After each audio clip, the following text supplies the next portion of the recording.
Hi, this is Briar from The Sixth Stitch, and today I'm here to show you how to make an alpine stitch in crochet.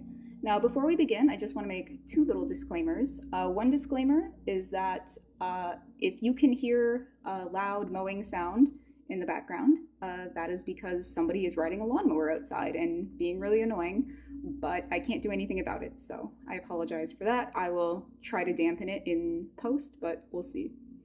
The second thing I want to make a disclaimer about is that this is just how I learned how to do an alpine stitch.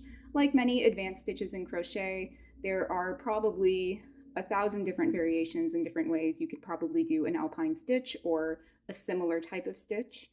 I am just going to be showing you the way that I do it and the way that I do it in this pattern that I will be releasing on my shop soon. So just to get that out of the way. Now, before we begin, I just want to outline what I've previously done because it is kind of important for this type of stitch. Now, the pattern that I'm going to be releasing on my shop is a mug cozy pattern that uses this type of stitch, which is why I wanted to have a video on my channel that could help people learn how to make this stitch because it is a little bit more advanced than your typical single, double, treble crochet. So for this pattern that I've done, it starts out with four rows of single crochet. And so, pretty simple, just 4 rows of single crochet. Then we do a row of double crochet. As you can see here, I've got my row of double crochet. And then it's followed by another row of single crochet. Now, to start an alpine stitch, you actually need to have already done at least 1 row of double crochet and 1 row of single crochet. So the alpine stitch work actually starts here, where the first double crochet round is. And that will make more sense to you once I start doing it. So let's start making our alpine stitch. So an alpine stitch is alternating double crochets through every other post of the second previous round. So I will explain that to you in a little more detail. So we're going to chain 2 first of all to start another row of double crochet. And we're going to just do a normal double crochet into the first stitch of the row as we normally would to do a row of double crochet. So let's just do that. So we've got a row of double crochet. Now this is where our alpine stitch work is going to actually start properly. So what we're going to do is we're going to double crochet, but instead of doing another double crochet into this row of single crochet, we're actually going to go down 1 row and do a double crochet through the front post of this second double crochet stitch. So we're going to skip this first post and work through this one. So we're actually going down 2 rows, and that might seem kind of tricky, but once you get the hang of it, it's not too difficult. So we've just done a double crochet through this post. Now, to keep going with this pattern, we look on the back here and we can see that there is 1 crochet stitch here, 1 single crochet stitch that hasn't been worked. We're not going to work through that crochet stitch. We're going to skip it and work through this one. And again, we're just going to do a double crochet. Just like normal, just a regular old double crochet. No big deal. Okay, and again, we're going to skip this next post and we're going to work through this post. So I'm going to just show you how that works. There we go. And one more time, since I know it's a bit of a different stitch, it's not so self-explanatory. We're going to look back here. We're not going to work through this next unworked stitch. We're going to skip it and work through this stitch to do a normal double crochet. And then again, I'm going to look down here and we're going to skip this next post and work through this one. So every time you do another double crochet, you're essentially skipping either the next post or the next stitch. And you're going to end up with a pattern that looks like this. And you can't really see the full effect yet, but you will in the next couple of rows. Now I'm going to do this one more time, and then I'll just kind of zoom through the rest.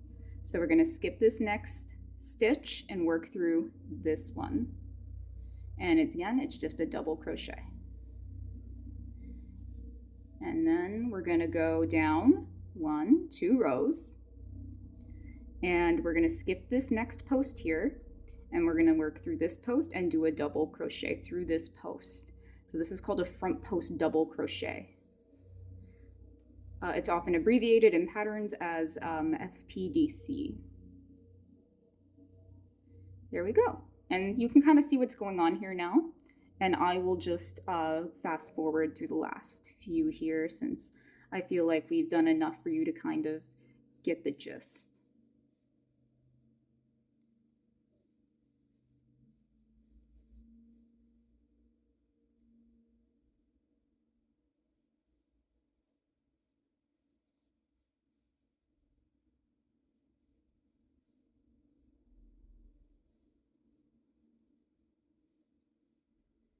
Okay, so I have my first row of Alpine stitches, and you can't really see the full effect of these stitches until you've done a few. You can't see the actual pattern. So I'm gonna go ahead and do 2 more rows for you to be able to actually see what's going on here and how this pattern, this stitch work pattern, comes together. So for our next row, we're gonna turn our piece and chain 1 as usual, and we're actually just gonna do a row of single crochet. So super easy. I'm sure if you are here trying to learn how to do an Alpine stitch, you already know how to do a basic single crochet stitch. So we're just gonna do that really quickly because I'm sure you don't need help with that. But if you do, YouTube is a great resource to learn, so I would look it up. And we're just gonna power through this.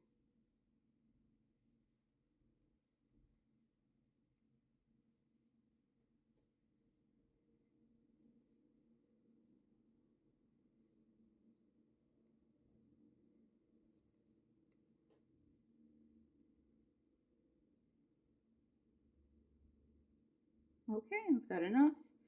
And now this is where the magic, I guess you could say, starts to happen when we do our second row of Alpine stitches.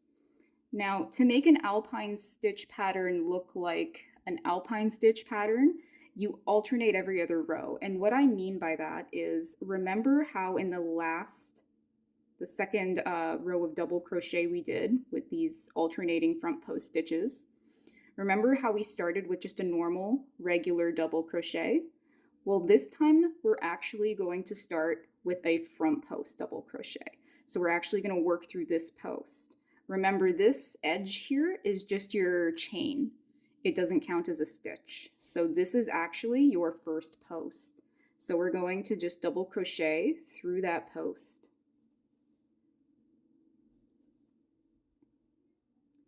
And then we're going to do this exact same thing, just alternating, the same as last time. We're going to skip this next stitch here and work a double crochet through this stitch.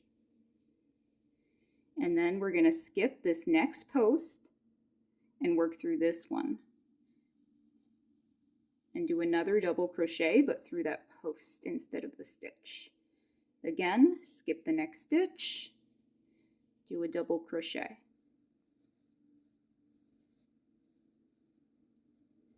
And again, we're going to put our hook through the next post, the second next post. Not this one, but this one. And so every time you do one of these double crochets in an Alpine stitch pattern, you are either skipping one stitch or skipping one post. And every other row, you start with the opposite. So if you started a row with a double crochet, you're going to start with a front post double crochet, and then you're going to go back to a double crochet, and then you're going to go back to a front post double crochet, and you're going to alternate it every time. So let's do another front post double crochet again. And I'm going to go all the way to the end of the row because it's the same thing we did the last row. We just started with a front post instead of the regular double crochet. And we're just going to continue on till the end of the row, and you'll be able to see the actual pattern that's being created. And it's a really cool pattern. You'll be able to see why it's called an Alpine stitch. And it's currently my favorite stitch to do. It's kind of an obsession of mine. I've made probably, I don't know, half a dozen of these mug cozies. I have to get the pattern all ready for the shop, but I've got a lot of practice in. Okay, so now you can actually see what's going on. I'm going to get rid of my hook because we're kind of done crocheting for the purposes of this tutorial. And I'm actually just going to show you the stitch work here. Now, you can see that this is called an Alpine stitch because it actually looks like little mountains or like little treetops on top of a mountain. See how it has this kind of like pointed ridge, and they alternate each set of Alpine stitches. So you get this kind of patchwork almost pattern between these stitches. And it's just a very nice, cozy pattern. It adds interest to your piece, and it's really impressive. I've had a lot of people, friends and family, be pretty impressed with this stitch and ask me, oh, how did you do that? Because it's not your typical single, double, or treble crochet, but you're still using double crochet to pull it off. And there you have it. That is how you do an Alpine stitch. And if you're interested in the mug cozies that use this stitch, they should be up on my Etsy shortly. I'm hoping by the end of the month at the latest, probably sooner. And they will most likely, I think they will be priced at $5 Canadian. And yeah, so be sure to check out my Etsy in the future for this pattern that will be up shortly. And have a good day, guys. See you in the next video.